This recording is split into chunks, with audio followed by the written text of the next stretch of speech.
This call is now being recorded. Yeah, so good morning, both of you. So today we will start up with the other part of the module 2. So in the last class we dealt about design for X, its methodologies, which are the criterias. So if they ask you in the examination, you can write a note on each. They won't ask all the criterias, they might ask few, or to mention all and to describe one or two. If they ask you with respect to examples, also in the PDF file there are few examples mentioned. You can take care of it with respect to the notes given, or else if you have any new examples which is convenient for you can use anything, or refer case studies also, which is being mentioned in the Google Classroom already. Okay, so now I will deal with the remaining part of the module, second module. Just a second, I will share the screen.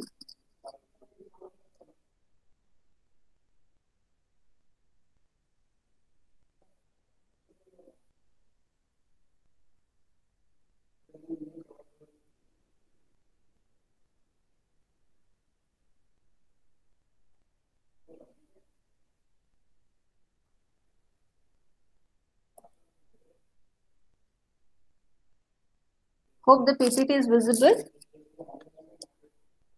Hello? Hello? Is the PPT visible for you all? Yes, ma'am. Yes, ma'am. Yeah, okay.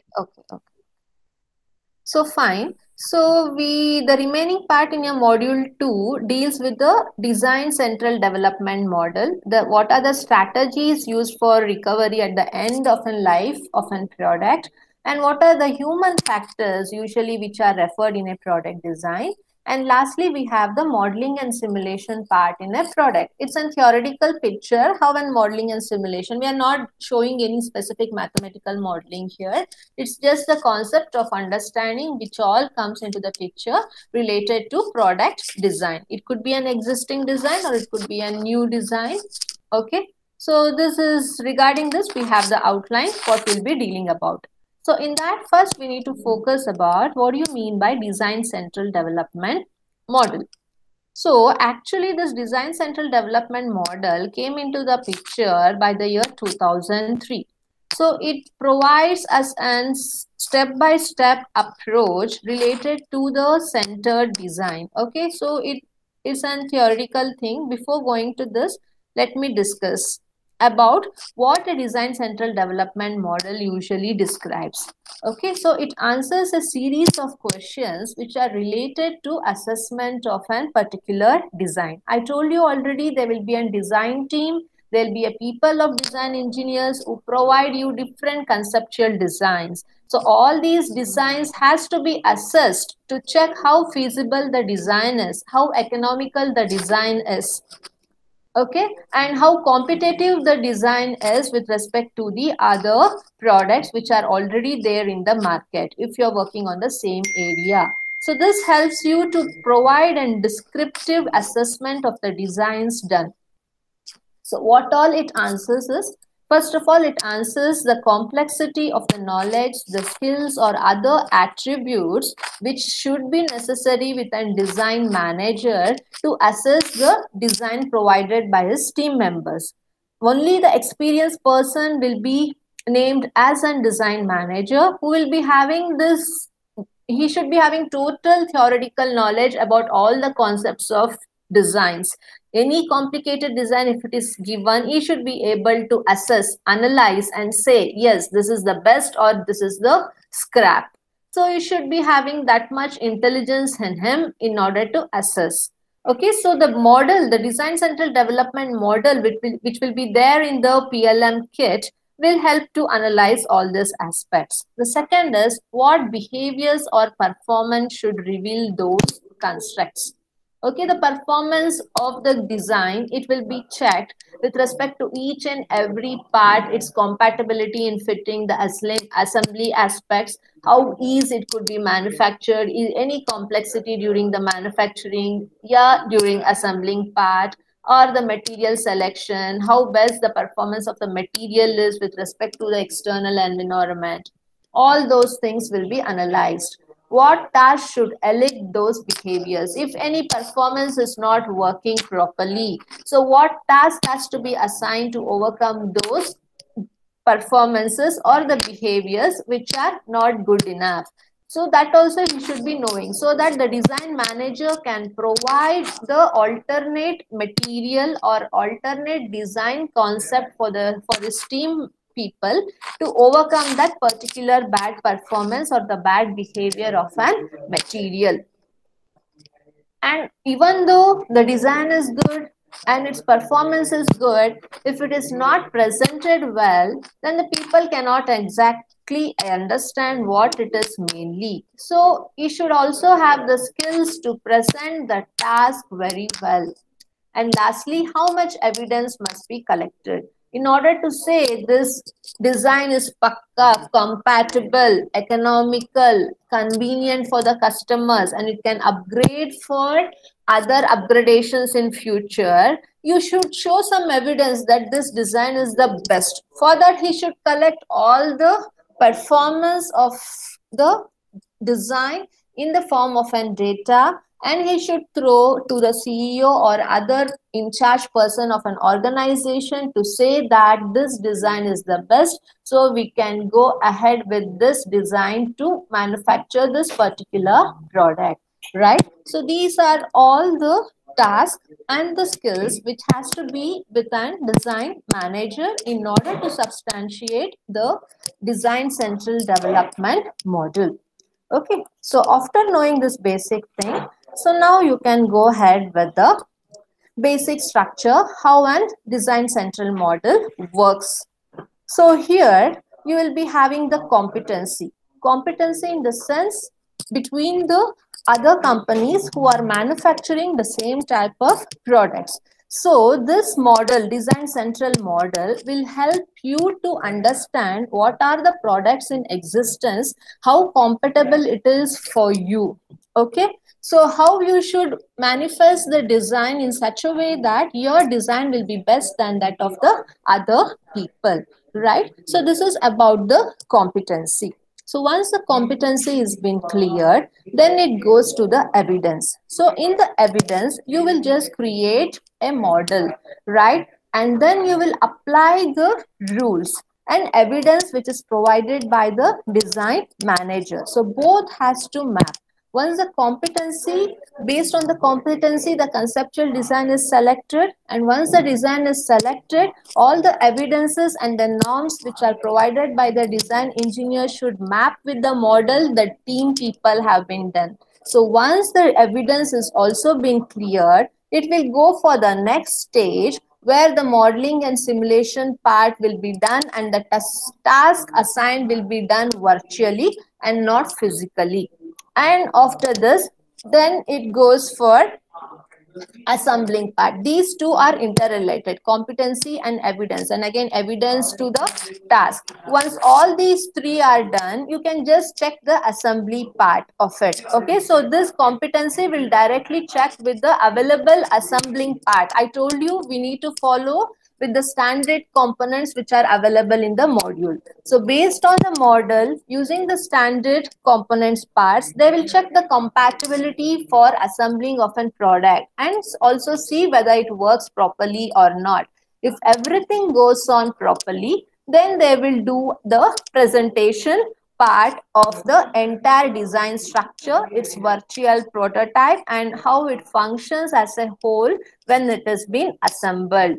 If this assessment design works properly, then the design could be then proceeded for the manufacturing part. So this is how a central model works exactly.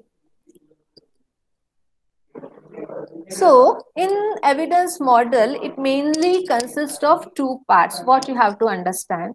One is the evidence rule and the second one is the statistical model. So what does this evidence rule consist of? It consists of sometimes called the scoring model.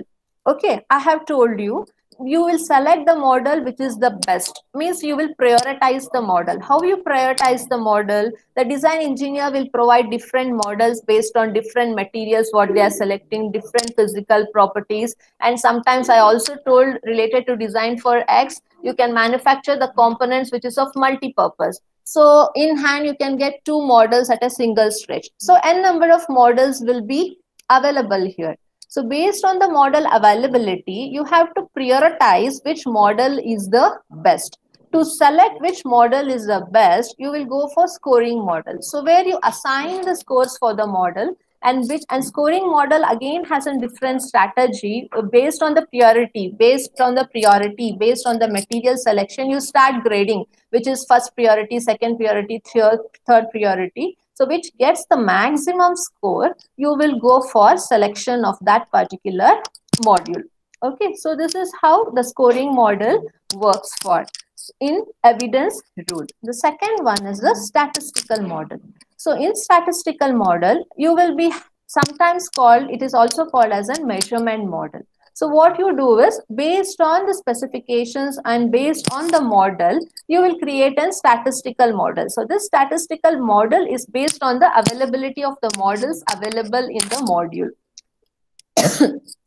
So these are the 2 ways how you can select the model for your particular design. Usually we go with the evidence rule because this is with respect to the existing model. Here you will be having an option to create the model and select which is the best. So we cannot always go with the evidence rule, or we cannot always go with the statistical model. Based on the type of the task assigned, based on the type of the product you want to design, and based on the time constraint, you can either opt the evidence rule or the statistical model. What I suggest is, if it is an existing model which is there in the market already and you need some changes due to the need of the customers, then you can opt for an statistical model, right? If you're throwing a new product into the market, right, which is a push market, so there you will be having obviously plenty of new constraints and plenty of new aspects in the design, and based on that your team will create n number of models. So then the priority has to be given based on the scoring. So in that aspect you have to go for the evidence rule scheme. So these are the 2 methods what you have to follow when you create an evidence model. And then comes, what are the strategies which are applied for recovery at the end of the life. So this I will go at the last. So before that, you should be knowing human factors. Just a second, I will just share one more slide and then come back to this slide, 2 minutes.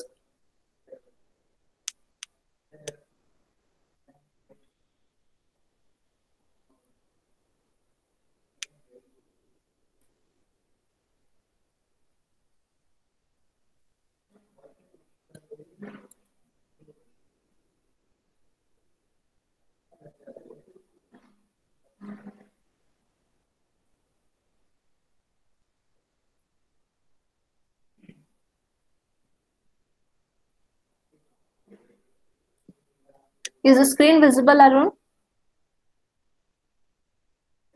Hello? Hello? Yes, ma'am. Yes, Yeah. ma'am. Yeah, so here you have to see which are the human factors which are basically related to the design process. So you will be having many human factors which comes into the picture while designing. Okay, so the factors which are usually related will be the design for the humans interface and account for both the cognitive and the physical limits. It might be ergonomically for the human side, or it could be related to the physical entities of a particular design. So usually the human factors in any design of a product will result in having some key improvements or reduction in the errors. So these are termed to be as the key measures of human factors or goals of human factors in particular design. So this could be improving the effectiveness of a product, efficiency, how to improve the safety purpose of a particular product, how to improve the satisfaction of the customers. Suppose if it is an existing product and you need some changes for the need satisfaction of the customers, then you have to improve the satisfaction aspect of the customers. So how you improve? Even this is a need of a human factor,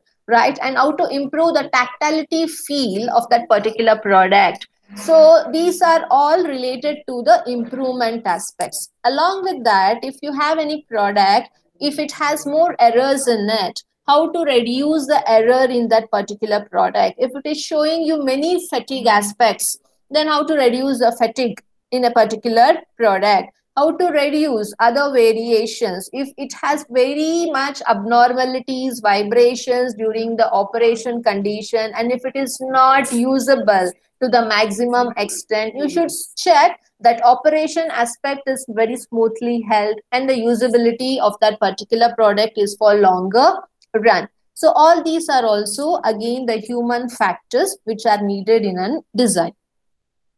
Along with this, it also have to ensure that it is meeting all the needs and wants of the customer. If it is a new product, it could be an existing product where you do the modification part. And the perception of a product should be always positive. Some people might provide a good feedback against a product which is on the market. Some might give a negative perception. It all perception depends upon the direction in which the customer visualize a product as per his requirement. So all these are main factors which come into picture in a design. So these are called as the human factors associated in any design process. Okay, so this human factors comes across in many applications. It could be related to computer technology, hardware and software. There'll be many students who use computer. There'll be like software engineers who work in the companies, and there will be like research people who work. So all the needs and requirement of either the researchers, your engineers, your students, your college students will be different. So based on that, the requirement of the system configuration related to hardware and software will be different, right? So these are the human factors which comes into design. So while manufacturing and computer, the basic chip, the motherboard of the computer should be in such a way that it can increase the configuration of a computer and it can decrease the configuration of the computer based on the needs and requirement. So you can customize as per your configuration and get the system. If you need a very high-end configuration and the cost of the PC, your system, your laptop will be high. If you want the configuration of a system lower for school students or for even the college students where they work on with very few softwares where the RAM requirement and other constraints are less, right? So then the value of the value of the PC will be reduced. So these are all the variations of human factors which comes in the basic design of a computer, right? Similarly, the consumer electronics, some might need a very big TV and some might go with a small compatible one. So it depends upon the needs and desires. Even the cell phones, depending upon the needs and desires, we have n number of cell phones available in the market, right? From iPhone to that of the Indian make, Motorola, Moto G or whatever.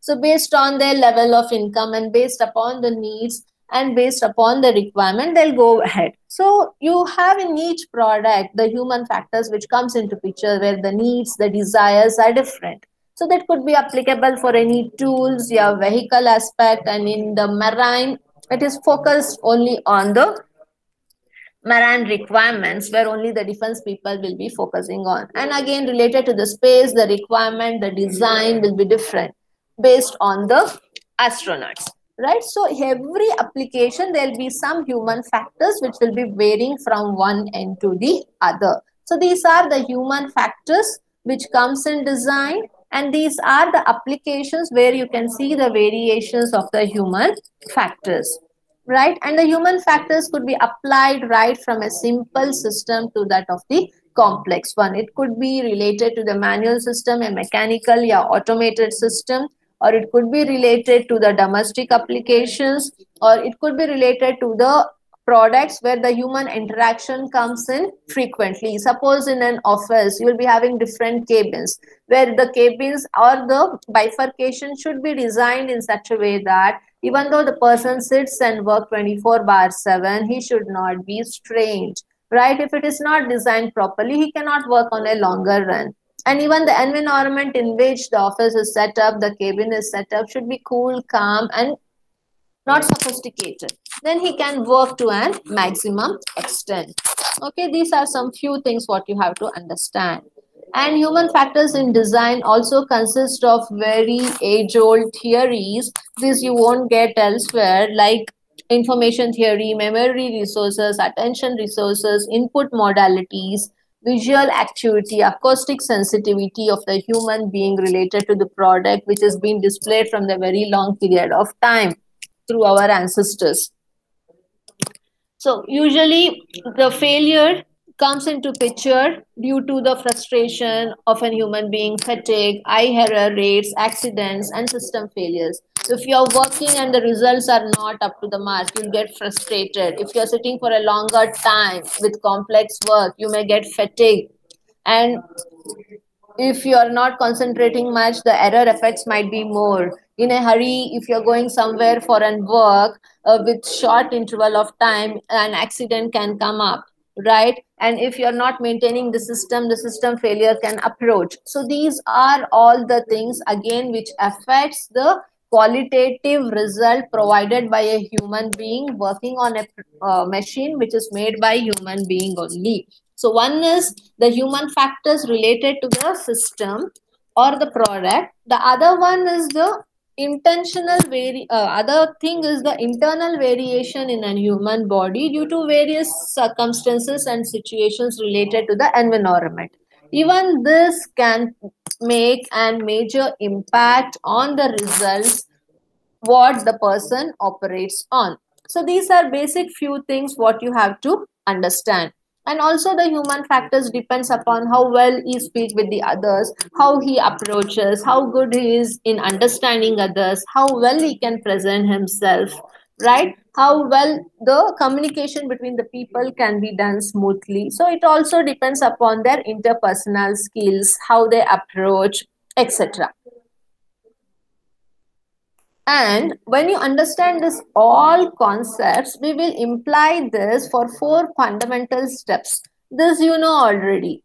How a design has been working. First, we will identify the need. Once you identify the need, based on the need, you will define the context, right? So this defining the context is nothing but our problem definition. Once the problem definition has been done, you will set the objectives. So based on the objectives, you will specify what are the requirements, what you need, the equipments, the materials, and other technical expertise people. All those you will specify. Once it has been done, you will create the design. Once the design is done, it will be evaluated whether it is feasible or not, whether it is compatible or not, whether it is economical or not. If it is not, again it will go to the defined context. If the evaluated design yields with a better result, it comes back saying that the design is complete, you can proceed further. So these are the things which happens exactly. I've just given an example of NASA in the slide. I will just share you later. You can go through it. How the intervention of human factors will play a vital role. Okay, so this is just to make you understand what are human factors, how it affects in any design process. If they ask you a question, you can write in your own words and take an example of either NASA or what else is been needed and give a beautiful picture how the human factors affects any design process. So after this, I need to go for the next concept. Let me share 2 minutes.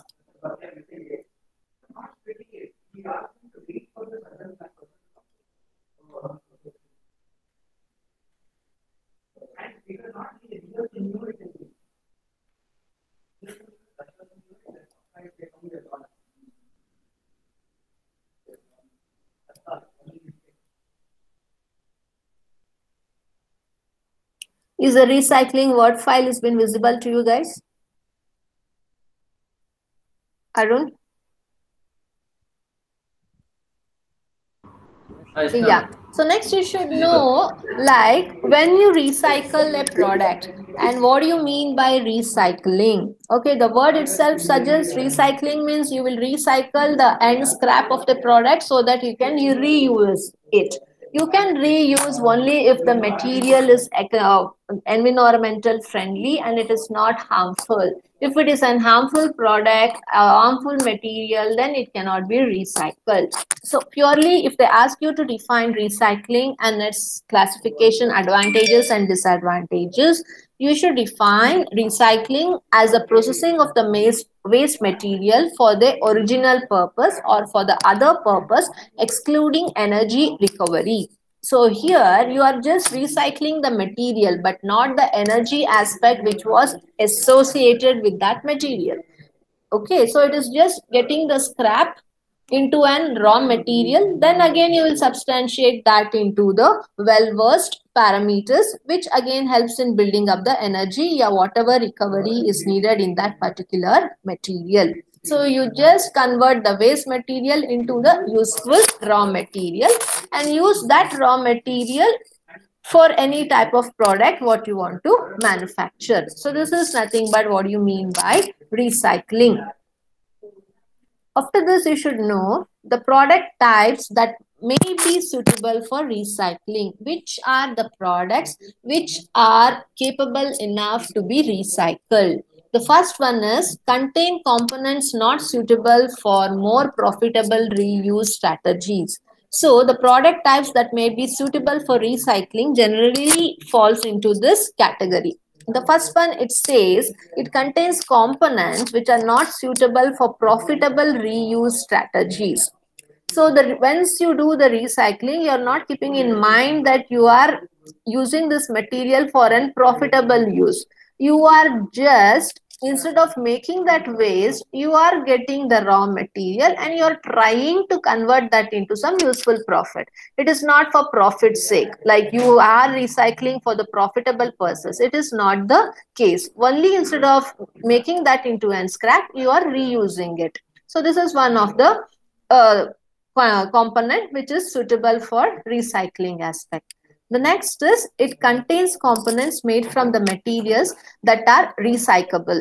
So if you are using a material which is recyclable, then you can use that product from the scrap to that of reusing. So this is the second one.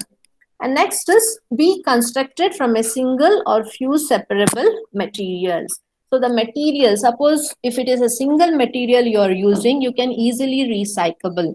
If it is an composite material where you have 2 or 3 materials clapped together to get the required one, then separating that will be a complicated task. But still it is not an impossible one. If you use a proper reverse extracting material strategy, you can extract it, but it is, we cannot assure that it is of 100%.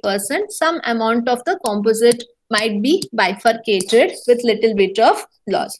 So this is about the third constraint. Next is to have the potential for disassembling down to component level. The material, the components which you have manufactured as a single product should be having the potentiality to get disassembled without making any scrap. Then only each component or the part could be used in order to recycle and get the raw material. And the last thing is it contains high value materials. Okay, so it should not enable more cost in recycling. If you are investing more on recycling, then it is better to go with a new material, right? So this recycling aspect for any product should not fetch in investing more amount to it. If you are investing more amount on recycling, then it's of no use. With the same amount you can procure a new material. So always you should use the process, your methodology, your strategy to extract the raw material from the scrap with least amount of cost invested. Okay, it should not be of an higher cost. So if it satisfies all these constraints, any product which is the scrap can be recycled. And then you should know what are the benefits and disadvantages in recycling. So the benefits are, when you do an recycling, it's relatively easy to meet through recycling. Suppose the cost of the product is very high, the start material, and if you are converting the scrap into the same raw material with less amount of cost, then you can get this raw material with reduced amount, right? So this is one of the benefit, where you can easily get the material by recycling with short period of time and with less amount. So this is the first benefit what you get in recycling. It again depends upon which type of product, again depends upon how well it can be disassembled, again it depends upon how well it can be recycled with less amount of cost. If it is investing huge amount of cost, then this application will not be supportive. The second one is positive branding opportunities due to widespread knowledge of recycling. So when it has a chance of branding the opportunities positively for this particular product, because the product was there in the market and you have used that product to be into a scrap and using that as a raw material and remaking. It could be a remaking of the same type of product or remaking an advanced version of the product. And hence branding is already there in the market, and it enhances a positive picture for the customers because they are aware of about the product and the company already.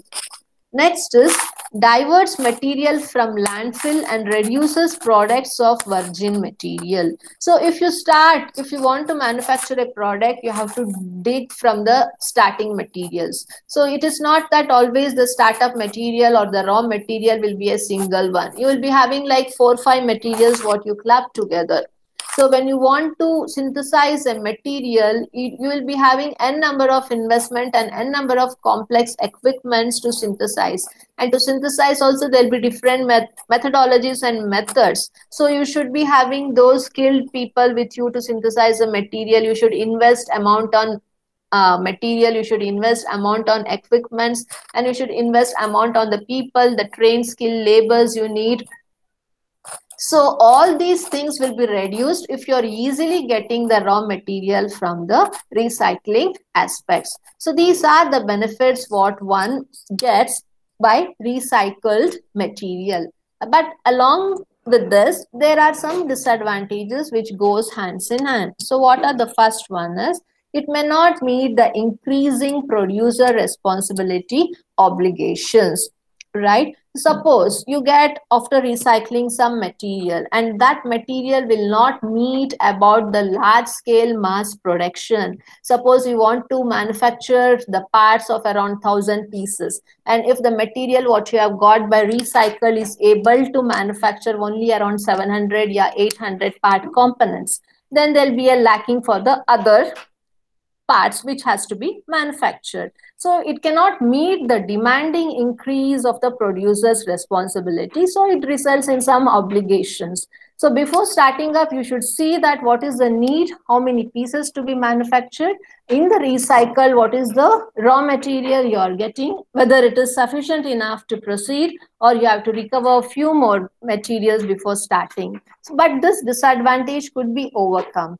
Okay, so it again mainly depends upon how well you tackle, how well you get the recycled material, and then how well you proceed further in manufacturing. So this is one of the disadvantage. The second one is quantity of recyclate is often higher than the demand. So what do you mean by this? The quantity of the recyclate what you get is always higher than that of the demand. If the demand is something and if the recyclable quantity what you're getting will be usually high. So if you use that much amount of quantity of the material and your need is less than that, so other materials you have to store in the inventory as it is. And suppose if the materials are not comfortable with the external environment, it might result in some corrosion or some degradation in the properties of the material. So again, it results in disadvantage. Even though if you have invested money for recycling and if the entire thing is not used in a single stretch due to excess quantity, the existing recycled material might degrade due to the external environmental factor. So this is one of the disadvantage. And the last one is mass recycling of the mixed waste can lead to contamination and quality variations. Suppose you have recycled the material. Okay, so if it is a mixed composite material what you are recycling, so there will be some contaminations during the recycling. So this contamination might be depending upon the equipments what you're using, if it is not maintained well, or if recycling process is not followed well in an inert atmosphere. Some materials can be recycled in the open atmosphere, some need an inert atmosphere where you need nitrogen gas or any other argon gases. So if it is not followed properly, or if it is not recycled properly in a vacuum chamber, some contaminations might result. If the recycled material is contaminated, then the quality what it was before will not be the same. If the quality is not same, there will be some variations in its physical properties. Then if you use the same material and manufacture the product, you cannot expect the same quality and functionality what it was before. So all these three disadvantages which are mentioned here can be overcome if it is done very much systematically, taking care in each and every steps. So these are the main benefits and disadvantages of recycling a particular product. And along with this, there are many challenges to recycling and strategies. So what are the challenges you have to come to know? So this is the last part. I will cover the recycling part, and in the next class, we'll just deal with the modeling and simulation of the product. So what are the challenges usually? So it helps in correcting the collection and separation of recyclable materials. It is a challenge. So how to correct the collection of the materials and separation of the recyclable materials. Some materials could be recycled easily by using normal simple separation theory. But some materials which have the combination of 3 to 4, so applying the strategies and the methodologies to separate might be complicated. So this complicated challenges should be accepted and it should be recycled. Okay, so that it helps you to get all the combination of the materials in equal proportion what it was as a product and how you will get as a raw material. So this is one of the challenge. The second is contamination of the materials. I explained you already. This is one of the disadvantages. So basically, which are the disadvantages of the recycling has to be converted into an advantage. So to convert into an advantage, this has to be taken as a challenge. The same thing has been mentioned over here. So these three challenges has to be done. One is overcoming making ease for separation of the materials if it is a composite or a smart material. And I told you in every process usually we come across the contaminations. So you have to overcome the contaminations in the material. And the last one is low market value for recyclates. Actually, the market value for recyclate products are low. So this has to be overcome because they take so much of pain in recycling and making a product. And only due to it is a recycled product, the cost of it should not be reduced because they are not degrading in any quality aspects. They want to maintain the same quality of the material and same quality of the product and same functionality. Then it has to have the market value what it was before. So these are the three challenges which has to be overcome to make recycling and good proper application for manufacturing and product. Okay, so to go through this, various optimization strategies are given, right? So one of it is design for easy disassembly. So you have to design in such a way that it can be easily dismantleable, easily disassembled, so that each component can be disassembled and it can be applied for recycling and get that raw material accordingly. Second one is specify single material types or compatible materials. So in order to overcome the contamination, you should specify whether you need a single material or a compatible material in the recycling. Suppose if you need a single material, then you have to bifurcate separately. If you need a compatible material for the reuse again, then it could be recycled together. If it is recycled together, then the amount of contamination will be reduced. And next is specify recycled materials to create demands for recyclates. Since it is having low market, you should specify which are the recycled materials, how grade of the quality is maintained, what are its functional aspects, what you get as a product on the whole when it is manufactured. Sorry. So the people will be knowing about these recycled materials, its properties, its cost, and obviously they'll come to know it is of good grade material, and hence the material made by this, and hence the product made by this will be of the same standard as it was there in the market. Then the low market value for recyclates could be overcome. So this is about the recycling of a product, how human factors affects in a design process. Only the simulation and the modeling part is left out, right? So that I will just cover up in the next class. Hope it was clear for you all. Arun and Shankar. Shankar? Yes, ma'am. Yeah. Any doubts you can let me know. Anything if you need, you can let me know if you want to discuss. No, ma'am. No, ma'am. Okay, then we'll meet in the next class then. Take care. Okay, ma'am. Yeah. Yeah. Bye. Bye. Bye. Bye.